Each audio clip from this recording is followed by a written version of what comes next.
In today's video, I'm going to show you how to turn on hotspot in your Android phone. Now the first thing you have to do is open up your settings app. After that, just go to connections.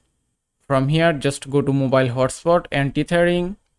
Then just go to mobile hotspot and then just swipe down to enable hotspot. At first, just turn off your Wi-Fi and then turn on your mobile data and then go back.